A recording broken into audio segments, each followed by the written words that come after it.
Za jednu stvar sigurno možemo da se složimo. Svi volimo nagrade. Svakoj osobi prija kada je njen rad prepoznat i kada je za njega adekvatno kompenzovana. Bravo, Dratere, za uvod. Evo ti kolačić. Hvala, Dratere. Bravo za pohvalu. Evo ti kolačić. Hvala, Dratere. Jedini problem koji postoji kod svega toga jeste da bi dobio nagradu moraš da uložiš neki trud, što bi značilo da moraš da ustaneš sa stolice i izađeš napolje. To je već previše posla. Ali šta ako bih ti rekao da možeš da dobiješ gomilu nagrada iz udobnosti svoje gejmerske stolice u obliku achievementa u igricama? Tako je, game developerima nije bilo dovoljno to što deo svog života protraćemo u prelaženju njihovih bolno prosečnih igrica, pa su pronašli novi način da nas prikuju za kompove i svoje igre popnu na vrh svačijeg recently played. Ako ste bolesni kao ja, samo prelaženje igrice vam u većini slučajeva nije dovoljno. Za mene, ako igrica nije 100% pređena, onda nije pređena. Potreban mi je taj dodatni udar dopamina koji dobijem svaki put kada sakupim novi achievement. Ne pitajte me zašto je tako, ne umem da objasnim, ali apsolutno ima smisla. Jednostavno, majmunski mozak zahteva moždani sokić. I kada napokon sakupim sve achievemente u igri, onda mogu da ih ponosno okačim na frižider i hvalim se svojoj trojici Steam prijatelja koliko sam dokon. I ne samo to, nego mi achievementi daju dodatni izgovor za to što još uvek igram igricu koju sam već prešao gomilu puta i u kojoj imam više nego dovoljno sati. Mama, vidiš da nisam zavisan, samo sakupljam achievemente. Staću kada pređem igricu. Možda. Kao što i sami možete da vidite, ja obožavam kada igre imaju achievemente, ali kao i svaki Drater video, ni ovaj ne bi postojao da ja ne vidim neki problem s tim. Developeri, sada obratite pažnju, jer ću da izlistam sve stvari koje mi idu na živce kod sakupljanja achievementa, počevši od... Multiplayer može da se podeli u dve vrste, a to je PvP i co-op. Već imam ceo video o tome zašto je igranje PvP igrica greh. Ako želite da idete u raj, obavezno ga pogledajte. Link je u deskripciji. I znam šta se svi pitate. Što mi smetaju PvP achievementi ako ni ne igram PvP igrice? E pa baš zbog toga. Ako kupiš single player igricu, ne očekuješ da ćeš biti forsiran da igraš PvP kako bi je prešao u potpunosti. Dume! Zašto mi to radiš? Ne mogu da verujem da sam nekad mislio da si mi omiljena igrica. Totalno sam zaboravio da ovde postoji PvP, ali ako ćemo realno, i vi ste. Niko nije kupio Doom da bi igrao PvP, a ako jeste, recite mu da imam i ovo zmijsko ulje da mu prodam. Ne Dume, loš Doom, sram te bilo. Sada moram da grešim dušu da bi dobio sve achievemente. A sa druge strane imamo co-op, što za razliku od PvP igrica nije nepodnošljivo, ali šta ako niko od tvojih prijatelja nema tu igricu? To znači da ako postoji co-op achievement, nema šanse da ga dobiješ. Gledam na tebe, Borderlands. Prekine da me teraš da radim duele sa prijateljima. Kao prvo, niko nikad ne radi duel u Borderlands ako nije za achievement. A kao drugo, nije dovoljno to što nemam prijatelje, nego mi sad i ti to dodatno nabijaš na nos. Ako je igra single player, ne ubacujte multiplayer achievemente. Ne može biti prostije od toga. I da, znam da uvek mogu da na internetu pronađem random dobrovoljce koji bi čak i bili voljni da mi pomognu, ali nažalost, to zahteva ljudsku interakciju, što svi vrlo dobro znamo da je protiv moje religije. Zbog toga sam i sve čizovao preko split screena. Ali nije baš svaki achievement moguće čizovati. Za neke moraš da grinduješ dok ti oči ne ispadnu. Što me dovodi do sledeće stvari koje mi ide na živce, a to je... RNG ili ti Random Number Generator je drugi po redu najgori neprijatelj svakom gameru, odmah iza higijene. Iako je, kao što mu ime kaže, random, što znači da imaš jednake šanse da ti ide u korist i da te zezne, nikad nemaš osjećaj da je na tvojoj strani. I ne, ovo ne kažem samo zato što sam proveo hiljade i hiljade sati pokušavajući da dobijem samo jedan achievement, ali kad smo već kod toga, dozvolite mi da vam objasnim koji elitni nivo govnarije je ovde u pitanju. U Gems of War postoji game mode koji se zove Explore. Dostupan je u svakom trenutku i ne zahteva nikakve resurse da bi se igrao. Sastoji se od 4 borbe koje moraš zaredom da pobediš kako bi dobio pristup borbi protiv mini bossa. Svaki put kada njega pobediš, i da, svestan sam da ovaj gameplay izgleda jezivo slično Candy Crushu, ali verujte mi, Gems of War je mnogo kompleksniji od toga i to definitivno nije rečenica kojom sebe tešim svaki put kada ga igram. Jednostavno mora biti. Ne može da ne bude. Oj. Šta? Oj. A da. Elem. Svaki put kada pobediš mini bossa, dobijaš resurs pod nazivom Midstone, čija količina varira u zavisnosti od težine eksplora koje odabereš na početku. Najefikasnije je igrati na 12. težini, jer tada dobijaš preko 70 Midstona, ali isto tako, zbog količine healtha tvojih protivnika, te borbe traju duže od moje prosečne pauze između videa. Osim ako imaš Stellarixa, jer on ništa ne pita, samo jede sve pred sobom, ni ne ostavlja mrvice. I kada sakupiš 100 Myth Stone-a, otključavaš borbu protiv Mythic bossa, koji je u suštini isti kao i mini boss, samo što ima dlake na jajima. Svaka borba protiv Mythic bossa ima 10% šanse da postane Mimic borba, što samo znači da je svaki neprijatelj zamenjen mimikom. Ništa specijalno. I od tih Mimic borbi, svaka ima 5 do 10% šanse da postane Horde Mimic borba. Opet, isto kao za Mimic, samo što je ovaj više cool. I onda od tih Horde Mimic borbi, svaka ima 5 do 10% šanse da ovog Horde Mimika dodeli kao nagradu. Da možeš da ga ubaciš u svoj tim ako želiš. Ali da se ne lažemo, niko to ne želi. Svi ovo rade samo za achievement. Želim samo da izdvojim moment da kažem da sam bukvalno proveo preko 60 sati u igri samo pokušavajući da dobijem jednu Horde Mimic borbu kako bih mogao da je pokažem u videu. Nemoj posle da mi neko kaže zašto nema videa? Nisi dugo postavljao. Jel vi vidite šta ja sve radim za vas? Ako uzmemo 10% od Mythic bossa, puta, da kažemo 10% od Mimic borbe, puta još 10% od Horde Mimic borbe, to nas stavlja na 0,1% šanse da dobiješ ovaj achievement. A to je čak u najboljem mogućem slučaju. Da li vam je sada jasno zašto imam preko 14.000 sati u Gems of War? Sada kada stanem sa strane i pogledam šta sam sve napričao u ovom segmentu, u potpunosti mi je jasno zašto svi mislite da nisam normalan. Skloni mi to, ne mogu da ga gledam. Idemo dalje.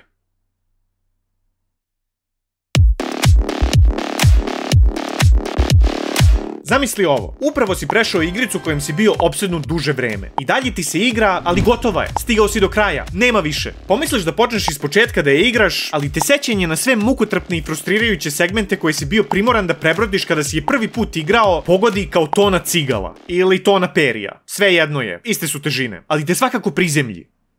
Ne možeš tako brzo da započinješ opet. Treba ti neko vreme da zaboraviš koliko su te ti segmenti iritirali. Ali isto tako, želiš još od igrice po svaku cenu. Odmah, istog trenutka. Odmah, sada odmah. Svrbi vena kao da si narkoman. E pa, tu achievementi stupaju na scenu. Umesto da igraš celu igricu iz početka i ponovo imaš kompletno isto iskustvo, samo treba da igraš one delove za achievemente koji ti nedostaju. Sebi si zadao novi cilj, imaš drugačiji pristup, to je skoro kao da igraš potpuno drugu igricu. Mali gejmerski goblin u tvom sluzavom mozgu apsolutno primećuje razliku. I sve bi to bilo cool da nisi već sakupio sve achievemente kada si prvi put igrao. I da, pričamo sad na utici. Ova igra je toliko zrela za gomilu interesantnih, kreativnih i izazovnih achievementa, ali ona iz nekog razloga ima samo ove koje dobiješ kroz čistu casual igru. Brate, nateraj me da craftujem svaki item, nateraj me da pronađem svaki PDA, nateraj me da skeniram Leviatana, nateraj me da uradim bilo šta što odstupa od linearnog prelaženja igrice. Molim te, potrebno mi je to. Opsednut sam ovim univerzumom, ali ne pada mi na pamet da ponovo tražim delove Cyclopsa u crash zoni. Ima Reaper da me pojede.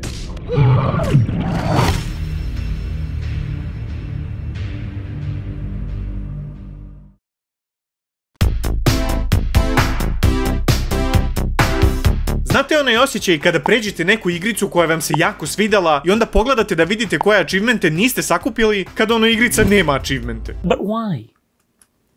Why would you do that? Why would you do any of that? To je isto kao da si uradio 200 sklekova u teretani, ali Milan nije bio tu da ih prebroji. Čestitam! Upravo ste učinili da vašu igricu ne moram nikad više da igram, jer niko sa strane ne može da vidi da sam je prešao 100%. Koja je onda poenta? Šta? Da je prelazim za svoje uživanje? Fuj. Hoćeš sledeće da mi kažeš da ne treba da fleksam svog Lamborghinija svaki put kad se upoznajem s nekim? Ha, tipičan plebejski mindset. Šta je toliko teško ubaciti achievemente? Samo ih uzmeš i pljopneš ih u igricu. Prosto ko pasulj. Vidi ovog samo. Ova ima čak 5000. Znači ništa komplikovano. Gledam u tebe, Lego Batmane. Aj što ti nemaš achievemente, ali što ih Lego Batman 3 ima, stvarno nije u redu. A taman sam nakon ovog videa mislio da neću morati više da ga igram.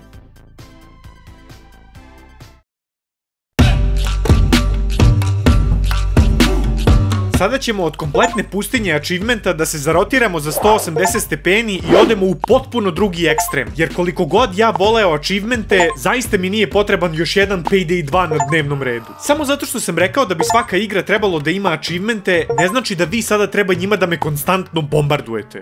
Udavit ću te, ne budeš li prestao da mi kvrčiš tu!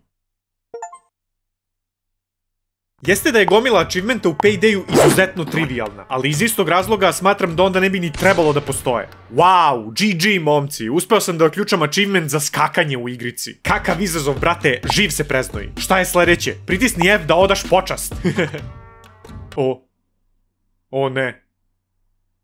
Doslovno više od pola achievementa se odnosi na čisto prelaženje misija na svakoj težini, bez ikakvog odstupanja od linearnog progresa, što je krajnje bespotrebno. Mislim, dobar je osjećaj kada pređeš misiju na Death Sentence 1 Down i odjednom dobiješ svih 8 achievementa za nju, ali bi bio jednako zadovoljan i da za to dobijem samo jedan. I onako postoje achievementi za prelaženje svih misija na svakoj od težina, zbog čega sad mora još i za svaku misiju da postoje posebni. Ali čak i da zanemarimo sve te achievemente koje sam naveo, to je i dalje preko 600 achievementa, što je krajnje nerazumno ako vas zanima moje skromno mišljenje. A s obzirom na to da i dalje gledate video, očigledno vas zanima. Jel meni bre ova igrica treba da bude razonoda ili karijera? Da bar mogu ovo što ukradem u igri da konvertujem u prave pare, pa da i kažeš da se isplati. Ali ja mislim da bih bio u stanju da osmislim, isplaniram, organizujem i izvedem najsavršeniju pljačku ikada, pa čak i da uz to napravim ceo video za glavni kanal o tome i sve to za manje vremena nego što mi je potrebno da sakupim sve Payday 2 achievemente. Da li vi uopšte pojmite koliko je obeshrabrujuće kada shvatiš da imaš skoro 1400 sati u igri, ali ti još uvek fali 150 achievementa? Samo pravo, kapetane. Oj, Još 36 stotina achievementa. i bit ćemo skoro na pola puta.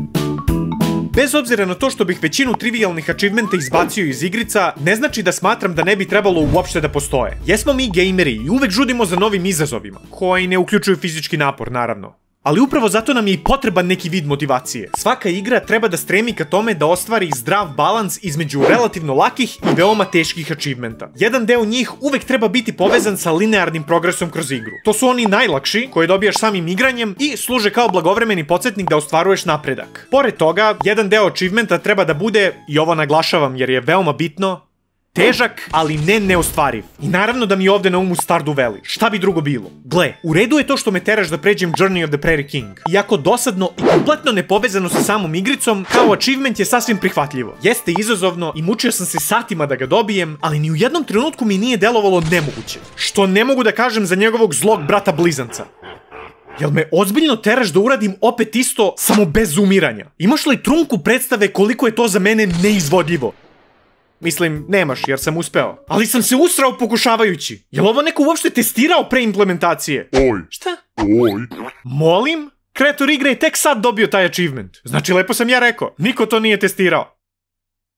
Ne postoji razlog zašto je ovoliko težak achievement prisutan u igri kao što je Stardew Valley. Došao sam ovde da kiselim bundevu i pijem majonez. Ne da igram Dark Souls. Doslovno bih radije od sad svaki put prodao dušu Georgea Martu nego ikada opet zaigrao ovu mini igru.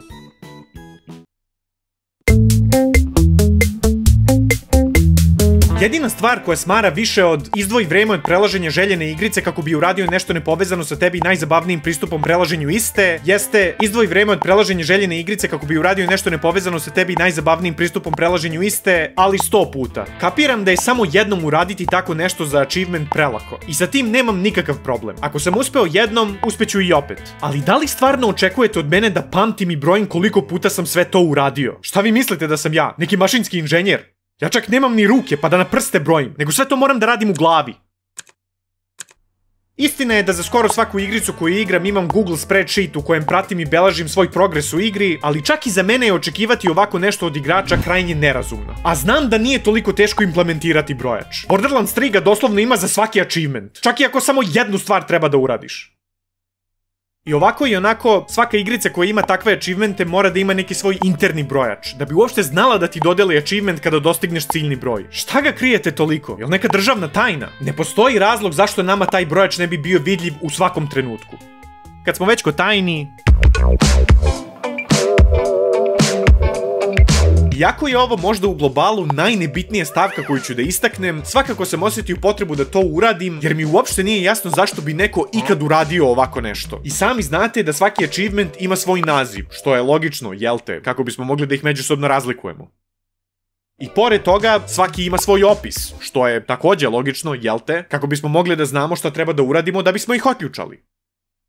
E sada, zamislite da vam je neko oduzeo opis i umjesto njega opet napisao naziv, samo malo drugačijim rečima. Ako do sada niste ukačili, ovdje isključivo govorimo It Takes Two. Ja kapiram da su developeri bili malo šašavi i razigrani kada su kreirali ove achievemente, ali na koji način su očekivali da će iko uopšte započeti odgonetanje ove zavrzlame? Trebalo bi da postoji poseban achievement samo za to. Doslovno samo jedan jedini achievement ima instrukcije kako se dobija, a za njega čak nije ni potrebno, jer iz konteksta možeš i sam da provališ. Ali kao što sam rekao, ovo je najnebitnija stavka, jer bukvalno možeš da izgooglaš listu svih achievementa iz igre i za svaki ćeš pronaći objašnjenje kako se uključava. Što to nije moglo pisati u sklopu samog achievementa, pitaj Boga. Bože, šta ti kažeš?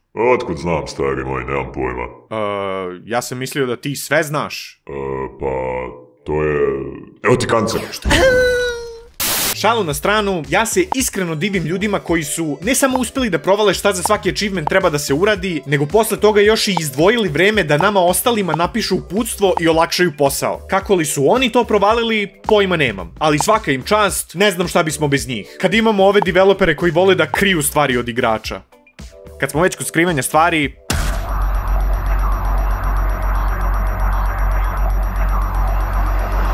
Znate šta ume da smara jako? Osim kada ljudi očigledno uživaju u videu, a ne ostave like i subscribe. Kada igrica ima skrivene achievemente. Kako vi očekujete od mene da znam šta treba da uradim da ih dobijem ako su hidden?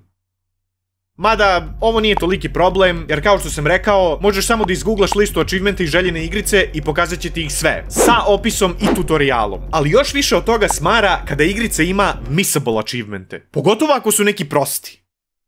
Hoćeš da mi kažeš da sada moram da igram celu igricu iz početka kako bih došao do tog dela za achievement, a mogao sam u prvom igranju da izdvojim pišljive 2 sekunde da ga sakupim samo da sam za njega znao unapred. Mada kad bolje razmislim, ni to nije toliko veliki problem, jer je svakako prvo igranje rezervisano za uživanje, a tek od drugog počinje grind. Jedna stvar je da su achievementi hidden, druga stvar je da su missable, ali je smrtni greh biti i hidden i missable u isto vreme. To je kao da te neko vozi kolima kroz grad i terate da pogodiš u kojoj se ulici tačno nalaziš, ali ti je prethodno stavio povez preko očiju i još te neprestano udara bejsbol palicom u bubreg. I da, naravno da ovdje mislim na Borderlands 3. Svi ste me gledali dok sam sakupljao ovaj achievement. Da bih ponovo došao do dela u kojem se on dobija, morao bih da... I bolje da vežete pojaseve za ovo, jer nam predstoji daleko i naporno putešestvije.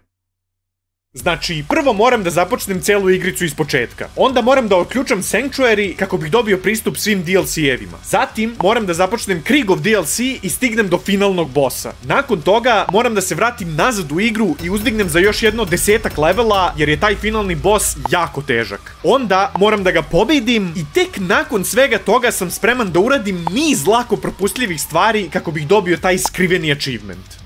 Ili, malo pametnija opcija, na liku kojeg sam izlevelovao do kraja resetujem progres priče i igram samo DLC iz početka. Što sam na kraju i uradio. Pametno, da. Zabavno, itekako. Izazovno, ni malo. Hotel, trivago. Ali sada mi progres na tom liku nije kompletiran. Izem ti achievement i moj iskompleksiran perfekcionistički mozak. Sad će goblina da mi strefi šlog.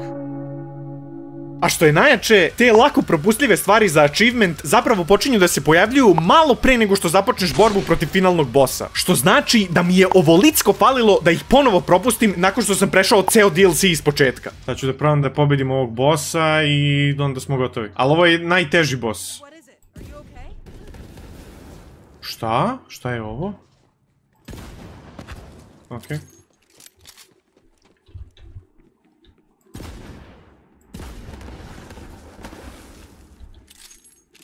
Čekaj, stani, ti mene zezaš, dobro je da sam... Znači, dobro je da sam ovo uradio zato što bih se zeznuo. Evo, šta je sad lik uradio? Znači, prvo što treba da se uradi je da se ispuca ovo. To sam uradio malo pre. Dobro. I onda to treba da se ispuca, to... 6, okej. Sva sreća pa ih nisam propustio, ali da jesam, onda bi Sam odradio svoj posao. Mislim da vam je sada svima jasnije šta me sve nervira kod sakupljanja achievementa u igricama. Ako se vi ne slažete sa mojim mišljenjem i mislite da se previše opterećujem oko gluposti, ne ustručavajte se da mi u komentarima detaljno obrazložite u čemu mislite da grešim, a ja ću da se maksimalno potrudim da svaki vaš komentar izignorišem. I sada kada smo apsolvirali sve greške koje developeri prave kada programiraju achievemente, bio bi red da skrenem pažnju na to kako bi oni zapravo trebalo da izgledaju. Za početak, njihov broj mora biti razuman. Do 100 komada bi bilo idealno. Sve preko toga je iživljavanje. Kada vidim trocifreni broj, meni odmah padne mrak na oči. Ja ne znam ni da li bih uspeo da odvojim vreme da samo pročitam listu tih achievementa, a kamoli da ih sve sakupim. And welcome back to Am I Reading All That? The next question is, am I reading all that? No, I'm not reading all that. And that is correct. Što se tiče težine, kao što sam rekao, nijedan achievement ne sme delovati neostvarivo. Smeju biti izazovni, smeju biti vremenski zahtevni, ali kakvi god da su, tvoja pomisao kada ih ugledaš nikada ne sme biti, pa ovo nema šanse, ovo je nemoguće. Nije ovo kvantna fizika, brate, ne putujemo na Mars, samo sakupljamo achievemente. Naravno, da bi znao da li su izvodljivi ili ne, svaki mora imati jasan opis sa instrukcijama kako se achievement dobija. Znači kada ga pročitam, znam tačno što treba da uradim. Ne smem da dođem u situaciju da se zapitam, je li ovo mora na hard ili može i na normal? Sve to mora da piše. Svi znamo šta se desilo prošli put kada nisam dobio instrukcije. I svaki od achievementa mora da bude moguće uraditi solo. Developeri koji ovo ne omogućavaju idu u poseban krug pakla u kojem će biti primorani da večno rade kao operator call centra neke IT kompanije, pošto toliko vole interakcije sa nepoznatim ljudima.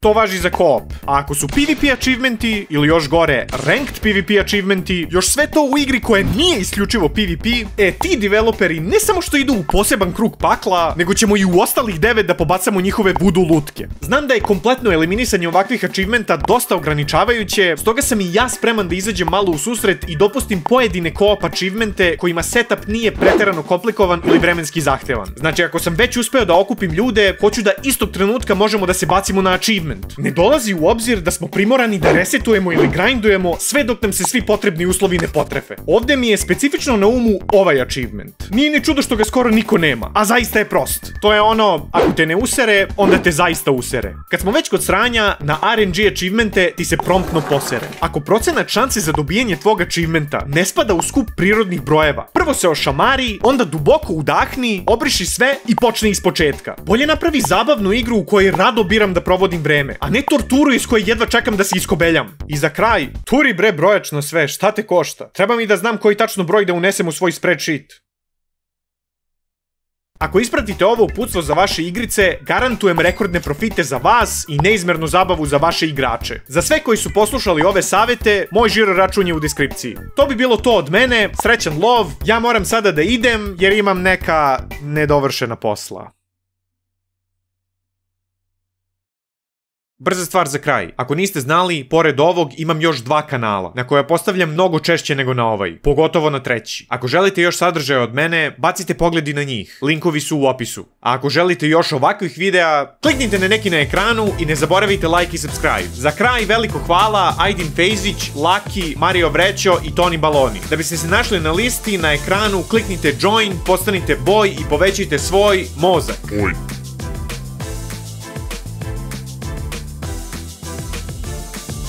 Evo ti kancer.